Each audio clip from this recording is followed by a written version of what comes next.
আসসালামু আলাইকুম। সকল শিক্ষা প্রতিষ্ঠানের জন্য মন্ত্রণালয়ের নতুন নির্দেশনা। জুলাই বিপ্লবকে অর্থবহ করতে সকল প্রতিষ্ঠানকে তারুণ্য মেলা আয়োজন করার নির্দেশনা দিয়েছে শিক্ষা মন্ত্রণালয়। শিক্ষা প্রতিষ্ঠানগুলো তাদের সুবিধাজনক সময়ে এই মেলার আয়োজন করবে।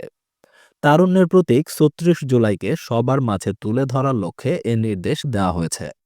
মন্ত্রণালয়ের মাধ্যমিক ও উচ্চশিক্ষা বিভাগের সিনিয়র সহকারী সচিব দীপায়ন দাস শুভ স্বাক্ষরিত বিজ্ঞপ্তিতে এসব নির্দেশনা দেওয়া হয়। মঙ্গলবার এই নির্দেশনা প্রকাশ করা হয়।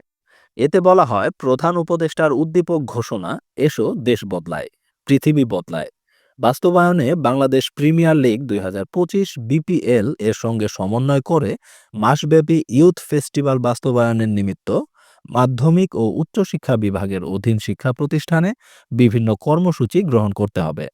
এর মধ্যে থাকবে সকল প্রতিষ্ঠানের শিক্ষার্থীদের মাধ্যমে প্রতিদিন শ্রেণী কার্যক্রম চলাকালীন একটি নির্দিষ্ট সময়ে শ্রেণীকক্ষ ও নিজস্ব প্রতিষ্ঠান প্রাঙ্গণে পরিষ্কার পরিচ্ছন্নতা কার্যক্রম পরিচালনা করা। তারুণ্যের প্রতীক ৩৬ জুলাইকে সবার মধ্যে তুলে ধরার লক্ষ্যে সকল প্রতিষ্ঠানে সুবিধাজনক সময়ে তারুণ্য মেলা আয়োজন করতে হবে। মেলায় জুলাই বিপ্লবের প্রেক্ষাপট ও ফ্যাসিবাদী কার্যক্রমের তথ্যচিত্র প্রদর্শনের মাধ্যমে তুলে ধরতে হবে এবং ফ্যাসিবাদ বিরোধী ব্যক্তিদের নিয়ে আলোচনা অনুষ্ঠানের ব্যবস্থা করতে হবে। এছাড়া সপ্তাহে একদিন শ্রেণী চলাকালীন কোনো এক নির্দিষ্ট সময়ে শিক্ষার্থীদের নিকট বাংলাদেশ সহ বিভিন্ন দেশের সফল উদ্যোক্তা ব্যক্তিদের জীবন ও সফলতার গল্প তুলে ধরতে হবে, এমনটাই বলা হয়েছে।